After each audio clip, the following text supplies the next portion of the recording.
ఆంధ్రప్రదేశ్ రాజకీయాల్లో మార్పుని వచ్చిన జనసేన పార్టీ తృతీయ ప్రత్యామ్నాయ వేదిక కోసం ప్రయత్నిస్తోంది.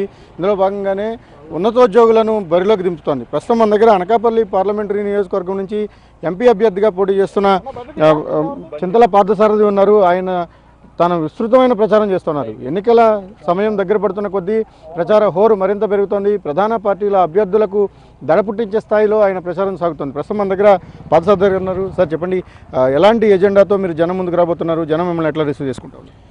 జనసేన పార్టీ ముఖ్యంగా మనం ఒకే ఒక సిద్ధాంతంతో మేము ముందుకెళ్తున్నాం. పవన్ కళ్యాణ్ రావాలి, పాలన మారాలి అనేటువంటి ఒక సిద్ధాంతంతో. అంటే ఈ రాష్ట్రంలో ఏదైతే రెండు కుటుంబాలకు సంబంధించినటువంటి పరిపాలన సాగుతూ ఉందో ఆ పరిపాలన మొత్తం కూడాను ఒక అవినీతికరమైనటువంటి వ్యవస్థతో కూడుకున్నటువంటి పరిపాలన సాగుతూ ఉంది. అందుకోసం అని చెప్పని ఈ రాష్ట్రంలో మూడో ప్రత్యామ్నాయ రాజకీయ వ్యవస్థను తీసుకురావాలి. తెలుగుదేశం వైసీపీ కాకుండా ఈ రాష్ట్రంలో మనం మూడో ప్రత్యామ్నాయం తీసుకొచ్చినప్పుడే మనం ఇక్కడ ఒక అవినీతి లేనటువంటి పరిపాలన అందించగలం అని చెప్పని సిద్ధాంతంతో మేము ముందుకెళ్తూనే ఉన్నాం. చక్కటి మేనిఫెస్టోని తయారు చేసుకున్నాం. మేము మేనిఫెస్టోలో రైతుల పక్షపాతిగా ఉంది మా మేనిఫెస్టో అంతాను. రైతులకి పెట్టుబడులు పెరుగుతూ ఉన్నాయి, మద్దతు ధర లేదు, దిగుబడులు తగ్గుతూ ఉన్నాయి. వాటన్నిటి ఉద్దేశంతో ప్రతి రైతుకు కూడాను ఎకరానికి 8,000 రూపాయల పెట్టుబడి సాయం కింద మేము మేనిఫెస్టోలో పెట్టుకున్నాం. అలానే చిన్న సన్నకారు రైతులు, కౌలు రైతులు ఎవరైతే ఈ రాష్ట్రంలో చాలా నిరాదరణకు గురి అవుతున్నారో వారందరికి కూడాను 60 సంవత్సరాలు దాటిన వారికి 5,000 రూపాయల పెన్షన్ స్కీమ్ను పెట్టుకున్నాం. అలానే మనకున్నటువంటి రూరల్ ఎంప్లాయ్మెంట్ గ్యారంటీ ప్రోగ్రామ్ ఏదైతే స్కీమ్లో ఉందో మన్రేగాని ఆ వ్యవసాయానికి మనం అనుసంధానం చేయడం ద్వారా ఇతడు రైతులకు కూడాను కూలీలు దొరికే పరిస్థితి, కూలీలకు కూడాను వాళ్ళకి సంవత్సర కాలం అంతా కూడాను వాళ్ళకి భృతి కలుగుతుందన్న అంశంతో మనం తీసుకొచ్చాం.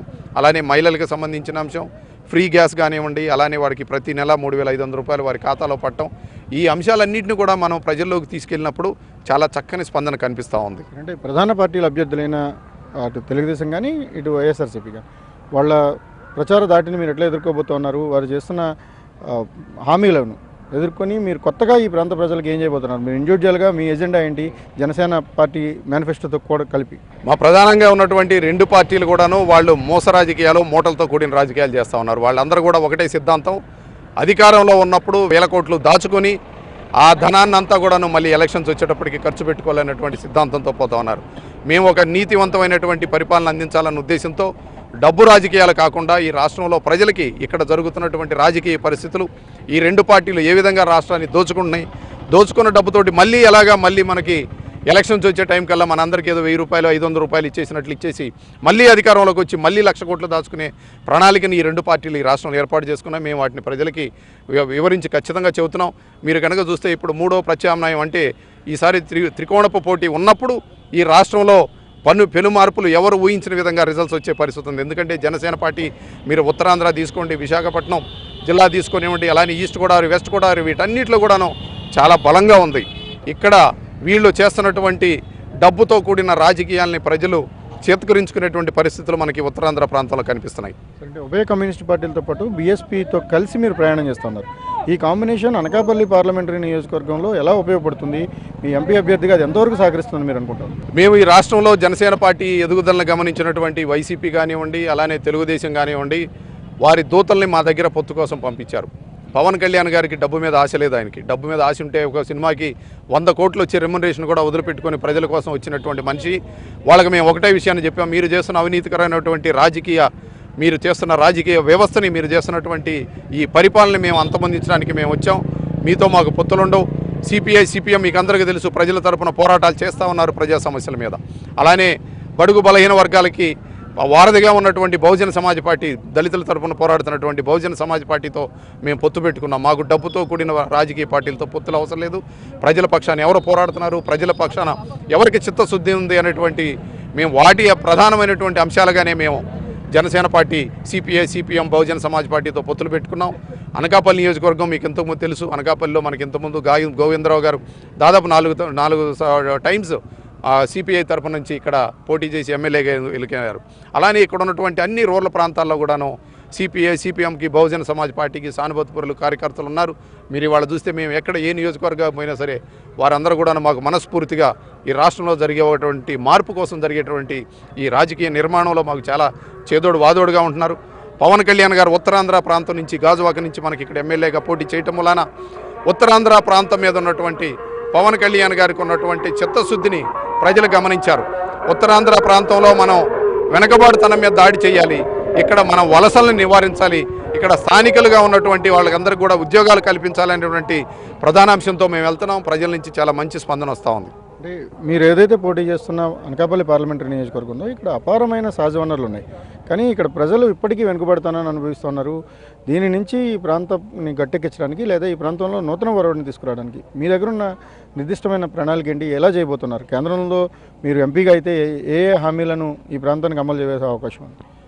మా పార్టీ అధ్యక్షులు పవన్ కళ్యాణ్ గారు ఎప్పుడు చెబుతూ ఉంటారు, ఉత్తరాంధ్ర అనేది వెనుకబడిన ప్రాంతం కాదు, వెనుకబాటుతనానికి గురి చేయబడినటువంటి ప్రాంతం. ఇక్కడ చక్కటి సహజ వనరులు ఉన్నాయి, విస్తారమైనటువంటి భూములు ఉన్నాయి, మనకి చాలా సముద్ర తీరం ఉంది, అలానే మంచి మానవ వనరులు. మీరు ఎక్కడ చూస్తే ఎక్కడికి వెళ్ళినా కానీ మనకున్నటువంటి మానవ వనరులు అంటే మనకున్నటువంటి ప్రజలు ఏదైనా సరే మన వాళ్ళకి ఉద్యోగం ఇచ్చినా సరే, ఎక్కడ ఇచ్చినా సరే, మీరు హైదరాబాద్ కానీ బెంగళూరు కానీ ఎక్కడికి పోయినా సరే, విశాఖపట్నం, విజయనగరం, శ్రీకాకుళం నుంచి వచ్చిన ప్రాంత ప్రజలంటే అందరూ కూడా వీళ్ళు చాలా నమ్మకంతో పనిచేస్తారన్నది.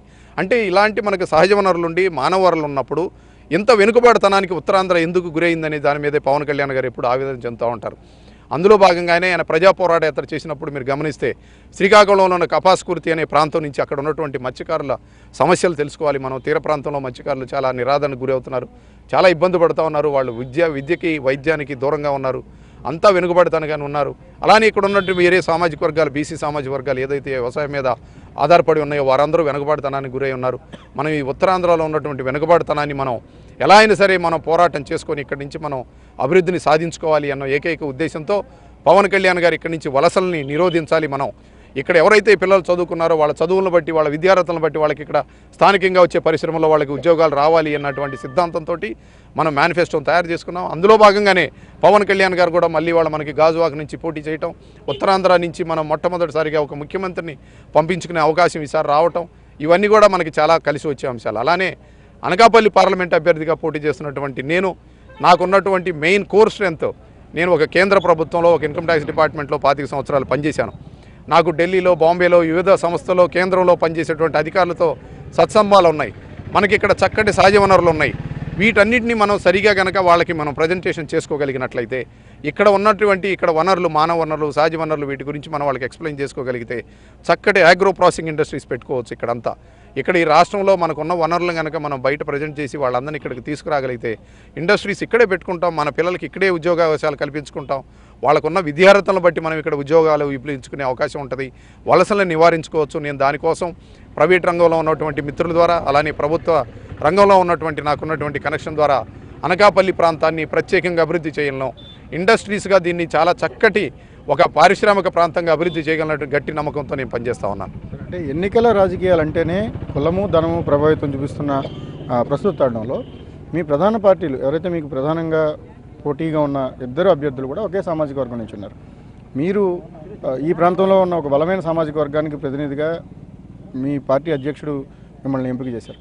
ఇది ఎలా, ఈ వ్యూహం మీకు ఎలా కలిసి వస్తుంది, ఎలాంటి స్పందన మీకు ఎక్స్పెక్ట్ చేస్తాను? అంటే పవన్ కళ్యాణ్ గారు ఎప్పుడు చెప్తూ ఉంటారు కదా, మీరు ఎత్తులేస్తే నేను దానికి పై ఎత్తులేస్తానని చెప్పని. అందులో భాగంగానే నన్ను ఇక్కడికి ఆయన అభ్యర్థిగా నన్ను ఇక్కడ అనకాపల్లి ప్రాంతానికి ప్రకటించుండొచ్చు. నాకు ఇక్కడ మాడుగుల ప్రాంతంతో అనుబంధం ఉంది. నేను ఆంధ్ర యూనివర్సిటీలో చదువుకున్నాను, ఇక్కడే మళ్ళీ ఇన్కమ్ ట్యాక్స్ డిపార్ట్మెంట్లో అసిస్టెంట్ కమిషనర్గా, డిప్యూటీ కమిషనర్గా పనిచేశాను. తర్వాత నేను ఉద్యోగరీత్యా బాంబే అలాంటి ప్రాంతాలకి, హైదరాబాద్ నగరాలకి అక్కడ పోయినా కానీ నాకు వ్యవసాయం మీద ఒక రైతు కుటుంబం నుంచి వచ్చినటువంటి అనుబంధంతో ఇక్కడ మాడుగుల ప్రాంతంలో కూడా వ్యవసాయం చేస్తా, ఇక్కడ ప్రతి నెల వస్తూ ఉండేవాడిని నేను. అంటే ముఖ్యంగా మీరు చెప్పినట్టు ఇప్పుడు మనం జనసేన పార్టీలో మేము కుల వ్యవస్థ అనేదాన్ని మనం నిర్మూలించలేం, బాబాసాహెబ్ అంబేద్కర్ చెప్పినట్లు. కానీ మనం అన్ని కులాలని కలుపుకుపోయే ఆలోచన విధానాన్ని మనం జనసేన పార్టీలో మేము ఫాలో అవుతూ ఉన్నాం. తెలుగుదేశం కానివ్వండి, అలానే వైసీపీ కానివ్వండి, వాళ్ళు డబ్బులే చూసుకొని ఒకే సామాజిక వర్గానికి సంబంధించిన వాళ్ళని ఏ ఉద్దేశంతో పెట్టుకున్నారో తెలియదు. నేను ఒక రైతు కుటుంబం నుంచి వచ్చాను, ఒక రైతుగా నాకు వ్యవసాయానికి సంబంధించినటువంటి విషయాలు తెలుసు. అంటే నేను ఏ కులానికి సంబంధించిన వాడినో ఆ కులం ఈ ప్రాంతంలో ఎక్కువగా సామాజికంగా నంబర్ అయితే ఉండుండొచ్చు, వాళ్ళు ఇక్కడ ఈ ప్రాంతంలో ఎక్కువ జనాభా ఉండి ఉండొచ్చు. కానీ మా అధ్యక్షుల వారు ఇక్కడ నన్ను పంపించినటువంటి ఒకే ఒక విధానం ఏంటంటే, మీరు అనకాపల్లి ప్రాంతంలో మనం అభివృద్ధి చేయడానికి చాలా అవకాశాలు ఉన్నటువంటి ప్రాంతం. ఈ ప్రాంతంలో మీలాంటి వ్యక్తి ఎవరైతే ప్రభుత్వంలో పనిచేసి ఉన్నారో, ఎవరైతే ఇంకా గ్రౌండ్ లెవెల్లో ఉన్నారో వారు ఉంటే ఈ ప్రాంత అభివృద్ధి జరుగుతుందన్న ఉద్దేశంతో నన్ను పంపించారు. సామాజికంగా అంశాలన్నీ ఏం పనిచేస్తాయి, పనిచేయమనేది ప్రజలు వారందరూ కూడా గమనిస్తూ ఉన్నారు. ఎవరు ఢిల్లీలో మన వాణిని వినిపించగలరు అనే భావన ప్రజల్లో వచ్చినప్పుడు వాళ్ళందరూ కూడా చక్కగా ఆశీర్వదిస్తారని చెప్పని మేము అనుకుంటా ఉన్నాం. ప్రధానంగా మీ సామాజిక వర్గానికి సంబంధించిన ఒక ఇబ్బంది ఉంది. ఇక్కడున్న యువకులు ఎవరైతే ఉన్నారో వీళ్ళందరికీ కూడా క్యాస్ట్ సర్టిఫికెట్ల విషయంలో కొంత ఇబ్బంది కలుగుతుంది. అంటే శ్రీకాకుళం, విజయనగరం జిల్లాలో మీ సామాజిక వర్గానికి చెందిన యువకులందరూ కూడా బీసీలుగా పరిగణించబడుతూ ఉన్నారు. కానీ ఇక్కడ కొన్ని నియోజకవర్గాల్లో, మీ పార్లమెంటరీ నియోజకవర్గం పరిధిలో వాళ్ళు ఓసీలుగానే పరిగణించబడుతున్నారు. దీన్ని ఎట్లా చూడగలుగుతారు? వాళ్ళకున్న వ్యత్యాసాన్ని మీరు ఎట్లా తొలగిస్తారు? నేను ముఖ్యంగా నర్సీపట్నం, చోడవరం, మాడుగుల ప్రాంతాల్లో ఈ సమస్య చాలా అధికంగా ఉందండి. కాపు సామాజిక వర్గానికి సంబంధించి ప్రభుత్వం ఒక జీవో ఇచ్చింది. కాపులు ఎవరైతే ఉన్నారో ఈ ప్రాంతంలో ఉన్నటువంటి కాపులందరూ కూడాను బీసీడీగా పరిగణించి వారికి విద్యల పరంగా, ఉద్యోగపరంగా చాలా వెనుకబడితనాలు ఉన్నారు కాబట్టి వాళ్ళందరికీ కూడా బీసీడీ సర్టిఫికేట్ ఇవ్వాలని చెప్పని ఇక్కడ ఉన్నటువంటి రాజకీయ నాయకులు, ముఖ్యంగా నర్సీపట్నం ప్రాంతంలో మీరు తీసుకున్నట్లయితే అక్కడ ఉన్నటువంటి మంత్రి గారు లేకపోతే వేరే ప్రాంతాల్లో ఉన్నవారు కాపు సామాజిక వర్గానికి సంబంధించినంత వరకు సర్టిఫికెట్లు రానియకుండా మాకు సర్టిఫికెట్లు రానివ్వట్లేదని చెప్పని కాపు సామాజిక వర్గం నుంచి చాలా బలమైనటువంటి డిమాండ్ వచ్చింది. నేను నిన్న నర్సీపట్నంలో కూడా చెప్పాను. నేను ఏదైతే ప్రభుత్వం జీవో ఇచ్చిందో ఆ జీవో అనేది ఒక గవర్నమెంట్ ఇచ్చినప్పుడు అది ఒక్క నర్సీపట్నంలోనో, చోడవరంలోనో లేకపోతే మాడుగులోనో ఆ జీవోని మేము అమలు చేయమని చెప్పానంటే అది చాలా తీవ్రమైనటువంటి సమస్య. అది ఆ సమస్యని జనసేన పార్టీ మేము అంత తేలిగ్గా తీసుకోం. ఇక్కడ ఉన్నటువంటి కాపు సామాజిక వర్గానికి సంబంధించిన వారందరికీ కూడా బీసీడీ సర్టిఫికెట్లు ఇవ్వాలి. మీరు ఇంకోటి కూడా గమనించినట్లయితే మేము మా మేనిఫెస్టోలో కూడా పెట్టుకున్నాం. ఏదైతే కాపులకి రిజర్వేషన్ అంశం ఉందో అది 50% రిజర్వేషన్ దాటిపోతుంది కాబట్టి దాన్ని 9th షెడ్యూల్లో మనం రాజ్యాంగం 9th షెడ్యూల్లో పెట్టుకోవడం ద్వారా కాపులకి మేము బీసీ కులంలో బీసీ దాంట్లోకి తీసుకెళ్ళడానికి ముందుకు తీసుకెళ్తామని చెప్పని అది వచ్చే లోపు ఏదైతే ప్రస్తుతానికి జీవో ఉందో ఆ జీవో ప్రకారం ఈ జిల్లాలో ఉన్న వాళ్ళకి మేము ప్రభుత్వాన్ని ఒకటే డిమాండ్ చేస్తూ ఉన్నాం. మీరు వీరందరికీ కూడాను తూర్పు కాపు సర్టిఫికెట్, డి సర్టిఫికెట్ ఇవ్వాలని చెప్పని మేము ప్రభుత్వాన్ని డిమాండ్ చేస్తూ ఉన్నాం. ఇన్కమ్ ట్యాక్స్ అధికారిగా తనకి ఈ ప్రాంతంతో ఉన్న అనుబంధంతో పాటు సుదీర్ఘంగా ఢిల్లీ, ముంబై స్థాయిలో ఉన్న పరిచయాలను ఉపయోగించుకొని ఖచ్చితంగా అనకాపల్లి పార్లమెంటు నియోజకవర్గ అభివృద్ధికి విశేషమైన కృషి చేయగలుగుతాను, నన్ను పార్లమెంటుకు పంపిస్తే ఈ ప్రాంత సమూల మార్పుకు శ్రీకారం చుట్టినట్టు అవుతుంది కాబట్టి కుల ధన రాజకీయాలను పక్కన పెట్టి తనను ఖచ్చితంగా గెలిపించాలని పాదసారథి ప్రజలను విజ్ఞప్తి చేస్తూ ఉన్నారు. రేపు 11వ తారీఖున జరగబోయే ఎన్నికల తర్వాత ప్రజల తీర్పు ఎలా ఉంటుందనేది వేచి చూడాల్సిన అవసరం.